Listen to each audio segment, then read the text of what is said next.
ನಮಸ್ಕಾರ. ನಾನಿವತ್ತು ಅವರೆಕಾಯಿದು ಸಾರು ತೋರಿಸ್ತಾ ಇದ್ದೀನಿ. ನಾವು ಅದಕ್ಕೆ ಅವರೆಕಾಯಿ ಅಂಬಟ್ ಅಂತ ಹೇಳ್ತೀವಿ ನಮ್ಮ ಭಾಷೆ ಇದರಲ್ಲಿ. ನಾನು ಇದಕ್ಕೆ ಅವರೆಕಾಯಿ ನಮಗೆ ಎಷ್ಟು ಬೇಕೋ ಅಷ್ಟು ತೊಗೋಬೋದು. ನಾನೊಂದು ಸುಮಾರು 1.5 ಲೋಟ 2 ಲೋಟದಷ್ಟು ತೊಗೊಂಡಿದ್ದೀನಿ. 2 ಆಲೂಗೆಡ್ಡೆ ತೊಗೊಂಡಿದ್ದೀನಿ, 2 ಈರುಳ್ಳಿ ತೊಗೊಂಡಿದ್ದೀನಿ. ನಮಗೆ ಎಷ್ಟು ಬೇಕಾಗುತ್ತೆ ನೋಡಿಕೊಂಡು ಅದ್ರ ಮೇಲಕ್ಕೆ ತೊಗೋಬೋದು. ಅವರೆಕಾಯಿನ ಚೆನ್ನಾಗಿ ತೊಳ್ಕೊಳ್ಬೇಕು. ಆಮೇಲೆ ಈ ಆಲೂಗೆಡ್ಡೆನ ಚೆನ್ನಾಗಿ ತೊಳ್ಕೊಂಡ್ಬಿಟ್ಟು ಅದರದ್ದು ಸಿಪ್ಪೆನೆಲ್ಲ ತೆಕ್ಕೊಂಡು ಸ್ವಲ್ಪ ದೊಡ್ಡ ದೊಡ್ಡ ಪೀಸು, ಸುಮಾರು ಮೀಡಿಯಮ್ ಪೀಸ್ ಅಂತಾರಲ್ಲ ಹಾಗೆ ಮೀಡಿಯಮ್ ಪೀಸ್ಗಳಾಗಿ ಕಟ್ ಮಾಡ್ಕೋಬೇಕು.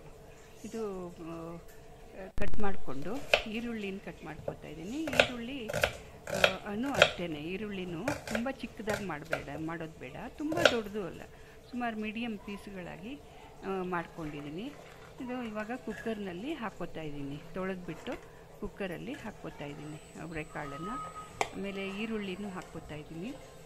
ಅದು ಈರುಳ್ಳಿ ಮತ್ತು ಆಲೂಗೆಡ್ಡೆನೂ ಹಾಕ್ಕೋಬೇಕು. ಆಲೂಗೆಡ್ಡೆನೂ ಅದ್ರ ಜೊತೆಲಿ ನೋಡಿ ಸ್ವಲ್ಪ ದೊಡ್ಡದಾಗಿ ಕಟ್ ಮಾಡಿದ್ದೀನಿ. ತುಂಬ ದೊಡ್ಡದಲ್ಲ, ತುಂಬ ಚಿಕ್ಕದು ಅಲ್ಲ. ಇದು ಆ ಥರ ಆಲೂಗೆಡ್ಡೆನೂ ಅದರಲ್ಲಿ ಹಾಕ್ಕೊಂಡ್ಬಿಟ್ಟು ನೀರು ನಮಗೆ ಎಷ್ಟು ಬೇಕು ನೀರು ಹಾಕ್ಕೊಂಡು, ನಾನು 1-2 ಲೋಟ ಹಾಕ್ಕೊಂಡಿದ್ದೀನಿ. ನೀರನ್ನು ಹಾಕ್ಕೊಂಡ್ಬಿಟ್ಟು ಅದಕ್ಕೆ ಉಪ್ಪು, ನಮಗೆ ಸ್ವಲ್ಪ ಉಪ್ಪನ್ನು ಹಾಕಿದ್ರೆ ಅದು ಬೇಗ ಬೇಯುತ್ತೆ ಅಂಥೇಳಿ ಸ್ವಲ್ಪ ಉಪ್ಪನ್ನು ಹಾಕ್ಕೊಂಡಿದ್ದೀನಿ. ಆಮೇಲೆ ಸ್ವಲ್ಪ ಹಾಕ್ಕೋತೀನಿ ನಾನು. ಉಪ್ಪನ್ನು ಹಾಕ್ಕೊಂಡ್ಬಿಟ್ಟು ಚೆನ್ನಾಗಿ ಕಲಿಸ್ಬಿಟ್ಟು ಕುಕ್ಕರ್ ಮುಚ್ಚಳ ಮುಚ್ಚಿಬಿಟ್ಟು ಇಡಬೇಕು. ಅದು ಸುಮಾರು ಒಂದು 6-7 ವಿಷಿಲ್ಲು ತೊಗೊಂಡ್ರೆ, ನಾನು ಒಂದು 6-7 ವಿಷಿಲ್, 1 ವಿಷಿಲ್ ತೋರಿಸಿದ್ದೀನಿ. 6-7 ವಿಷಿಲ್ ತೊಗೊಂಡ್ರೆ ಚೆನ್ನಾಗಿ ಬೇಯುತ್ತೆ ಇದು ಅವರೆಕಾಯಿ. ಇವಾಗ ಅವರೆಕಾಯಿ ಸೀಸನ್ ಅಲ್ವಾ, ಚೆನ್ನಾಗಿ ಒಳ್ಳೆ ಅವರೆಕಾಯಿ ಸಿಗುತ್ತೆ. ಅವರೆಕಾಯಿದು ತುಂಬ ಚೆನ್ನಾಗಾಗುತ್ತೆ ಇದು. ಇವಾಗ ಮಸಾಲೆಗೆ ರೆಡಿ ಮಾಡ್ಕೋತಾ ಇದ್ದೀನಿ. ಇದು ಒಂದು 2 ಸ್ಪೂನು ಎಣ್ಣೆ ಹಾಕ್ಕೊಂಡು ಒಂದು ಅರ್ಧ ಸ್ಪೂನಷ್ಟು ಮೆಂತ್ಯದ ಕಾಳು ಇರುತ್ತಲ್ಲ ಅದನ್ನು ಕೆಂಪಗೆ ಕರ್ಕೋಬೇಕು ಎಣ್ಣೆಯಲ್ಲಿ. ಅದು ಕರ್ಕೊಂಡು ಇಟ್ಕೊಂಡಿದ್ದೀನಿ. ಆಮೇಲೆ ಇದು ಒಂಥರ ತುಂಬ ಖಾರವಾಗಿ ಮಾಡಲ್ಲ ಹೆಚ್ಚಾಗಿ. 2 ಸೇಲಂ ಮೆಣಸಿನ್ಕಾಯಿ ಹಾಕ್ಕೊಂಡಿದ್ದೀನಿ, ಒಂದು 3 ಬ್ಯಾಡಗಿ ಮೆಣಸಿನ್ಕಾಯಿ ಹಾಕ್ಕೊಂಡಿದ್ದೀನಿ. ಇದು ಸಣ್ಣ ಬೆಂಕಿ ಮೇಲೆ ಸಣ್ಣಗೆ ಕೆಂಪಗೆ ಮಾಡ್ಕೋಬೇಕು. ಇದು ಖಾರ ಬೇಕಂದರೆ ಖಾರ ಹಾಕ್ಕೋಬೋದು, ಬಟ್ ಹೆಚ್ಚಾಗಿ ಇದು ಒಂಥರ ಖಾರ, ಅಷ್ಟು ಖಾರ ಮಾಡೋದಿಲ್ಲ ಇದು. 2 ಸೇಲಂ ಮೆಣಸಿನ್ಕಾಯಿ ಹಾಕ್ಕೊಂಡಿದ್ದೀನಿ ನಾನು. ಇದು 3 ಬ್ಯಾಡಗಿ ಮೆಣಸಿನ್ಕಾಯಿ, ಒಂದು ಅರ್ಧ ಹೋಳಷ್ಟು ಕಾಯಿ ತುರ್ಕೊಂಡು ಇಟ್ಕೊಂಡಿದ್ದೀನಿ. 1 ಗೋಲಿ ಗಾತ್ರದಷ್ಟು ಹುಣಸೆ ಹಣ್ಣನ್ನು ತೊಳೆದಿಟ್ಕೊಂಡಿದ್ದೀನಿ. ಇದಿಷ್ಟನ್ನು ಹಾಕ್ಕೊಂಡು ಇದಕ್ಕೆ ಅರಿಶಿನ ಪುಡಿನೂ ಹಾಕ್ಕೋಬೇಕು. ಒಂದು ಅರ್ಧ ಸ್ಪೂನು ಅರಿಶಿನ ಪುಡಿನೂ ರುಬ್ಬೋದಕ್ಕೆ ಹಾಕ್ಕೊಂಡ್ರೆ ಒಳ್ಳೆ ಕಲರ್ ಬರುತ್ತೆ, ಚೆನ್ನಾಗಿ ಬರುತ್ತೆ. ಇದಿಷ್ಟನ್ನು ಹಾಕ್ಕೊಂಡ್ಬಿಟ್ಟು ಮಿಕ್ಸಿನಲ್ಲಿ ರುಬ್ಕೋಬೇಕು, ನೈಸಾಗಿ ರುಬ್ಕೋಬೇಕು. ನೈಸಾಗಿ ರುಬ್ಕೊಂಡ್ರೆ ಇದು ಚೆನ್ನಾಗಾಗೋದು. ನೈಸಾಗಿ ರುಬ್ಕೊಂಡು ಅದು ರೆಡಿ ಮಾಡಿಕೊಂಡು ಇಟ್ಕೊಂಡಿದ್ದೀನಿ. ಇದು ಒಂಥರ ಯಾವುದಕ್ಕೆ ಬೇಕಾದರೂ ಯೂಸ್ ಮಾಡ್ಕೋಬೋದು. ಇದು ಅವರೆಕಾಯಿ ಸಾರನ್ನ ಅನ್ನಕ್ಕೆ ಬೇಕಾದರೂ ಯೂಸ್ ಮಾಡ್ಬೋದು, ಸೈಡ್ ಡಿಶ್ ಆಗಿ ಬೇಕಿದ್ರೂ ಯೂಸ್ ಮಾಡ್ಬೋದು, ಇಲ್ಲ ರಾಗಿ ಮುದ್ದೆಯಾಗಲಿ, ಚಪಾತಿ, ರೊಟ್ಟಿ ಯಾವುದಕ್ಕೆ ಬೇಕಾದ್ರೂ ಯೂಸ್ ಮಾಡೋಕ್ಕೆ ಚೆನ್ನಾಗಾಗುತ್ತೆ. ಇದು ಅವರೆಕಾಯಿನೂ ಜಾಸ್ತಿ ಬೇಕಾದರೆ ಹಾಕ್ಕೊಂಡು ಮಾಡ್ಬೋದು. ನಾನು ಸ್ವಲ್ಪ ಕಮ್ಮಿನೇ 1.5-2 ಲೋಟನೇ ಹಾಕಿದ್ದೀನಿ. ಜಾಸ್ತಿ ಹಾಕ್ಕೊಂಡ್ರೆ ಇನ್ನೂ ತುಂಬ ಚೆನ್ನಾಗಾಗುತ್ತೆ. ಆಮೇಲೆ ಇದ್ರ ಸಿಪ್ಪೆ, ಅವರೆಕಾಯಿ ಸಿಪ್ಪೆನ ತೆಗೆದುಬಿಟ್ಟು ಮಾಡ್ಕೋಬೋದು ಇದನ್ನು. ಅವರೆಕಾಯಿ ರಾತ್ರಿ ನೆನೆಸ್ಬಿಟ್ಟು ಬೆಳಿಗ್ಗೆ ಎದ್ದು ಸಿಪ್ಪೆ ಎಲ್ಲ ತೆಗೆದು ಅದ್ರದ್ದು ಹೊರಗಿಂದು ಆ ಥರನೂ ಮಾಡ್ಕೋಬೋದು. ನೋಡಿ ಚೆನ್ನಾಗಿ ಬೆಂದಿದೆ. ಈಗ 6-7 ವಿಷಿಲಾಗಿ ಕೂಲಾಗಿದೆ, ಚೆನ್ನಾಗಿ ಬೆಂದಿದೆ. ಈಗ ಬೆಂದಿರೋದನ್ನು ಪಾತ್ರೆಗೆ ಹಾಕ್ಕೋತಾ ಇದ್ದೀನಿ. ಕುಕ್ಕರಲ್ಲೇ ಮಾಡಬಾರ್ದು ಅಂತ ಹೇಳ್ತಾರೆ ಅಡುಗೆನ, ಬರೀ ಕುಕ್ಕರ್ ಬೇಯಿಸೋಕ್ಕೆ ಮಾತ್ರ ಕುಕ್ಕರ್ ಯೂಸ್ ಮಾಡಬೇಕು ಅಂತ ಹೇಳ್ತಾರೆ.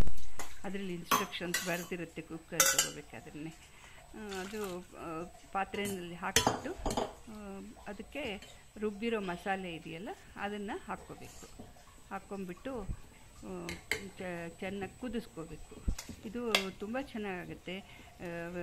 ಇದು ಅಂಬಟ್ ಅಂತ ಹೇಳ್ತಾರಲ್ಲ, ಇದು ಮಾರನೇ ದಿವಸಕ್ಕಂತೂ ಇನ್ನೂ ಟೇಸ್ಟ್ ತುಂಬ ಚೆನ್ನಾಗಿ ಬರುತ್ತೆ. ಇದು ಈ ಥರ ಮಾಡಿದ ತಕ್ಷಣವೂ ಚೆನ್ನಾಗಿರುತ್ತೆ, ಆಮೇಲೆ ಮಾರನೇ ದಿವಸಕ್ಕೂ ತುಂಬ ಚೆನ್ನಾಗಿರುತ್ತೆ. ಆ ಥರ ಅಂಬಟ್ ಅಂತ ಹೇಳಿದ್ರೆ ಅದಕ್ಕೆ ಈಗ ನಾನು ಸ್ವಲ್ಪ ಉಪ್ಪು ಹಾಕ್ಕೋತಾ ಇದ್ದೀನಿ. ಇವಾಗ ಮೊದಲೇ ಅವರೆಕಾಯಿ ಬೇಯಿಸ್ಬೇಕಾದ್ರೆ ಉಪ್ಪು ಹಾಕಿದ್ದೀಯಲ್ಲ, ಈಗ ಒಂದು ಸ್ವಲ್ಪ ಹಾಕ್ಕೋತಾ ಇದ್ದೀನಿ. ರುಚಿಗೆ ನೋಡ್ಕೊಂಡ್ಬಿಟ್ಟು ಉಪ್ಪು ಹಾಕ್ಕೋಬೇಕು. ಆಮೇಲೆ ಒಂದು ಕುದಿ ಬಂದಮೇಲೆ ಅದು ಚೆನ್ನಾಗಿ ಕುದಿಯುತ್ತಲ್ಲ, ಕುದ್ದಾಗ ಸ್ವಲ್ಪ ಗಟ್ಟಿ ಆಗುತ್ತೆ ಅದು. ನೋಡಿ ಎಷ್ಟು ಚೆನ್ನಾಗಾಗಿದೆ ನೋಡಿ. ತುಂಬ ತುಂಬ ಚೆನ್ನಾಗಾಗತ್ತೆ ಇದು. ನೀವು ಒಂದು ಸರ್ತಿ ಮಾಡ್ಕೊಳ್ಳಿ ಇದು. ಆಮೇಲೆ ಇದಕ್ಕೆ ಒಗ್ಗರಣೆನ ಹಾಕಬೇಕು.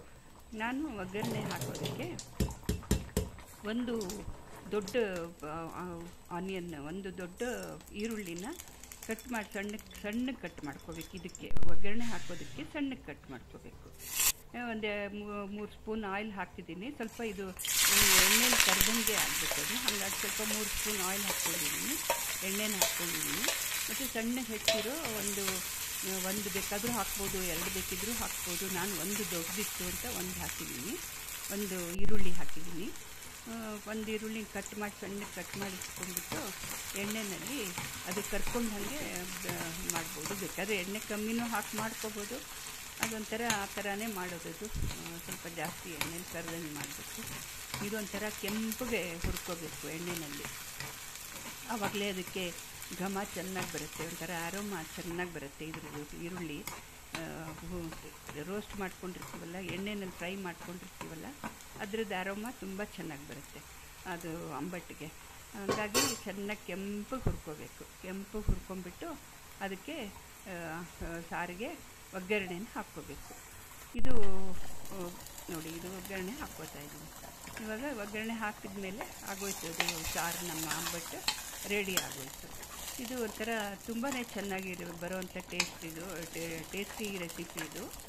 ಇದು ಒಂಥರ ಅವರೆಕಾಳು ಸೀಸನ್ನಲ್ಲಿ ಜಾಸ್ತಿ ಇದನ್ನು ಮಾಡೋದು.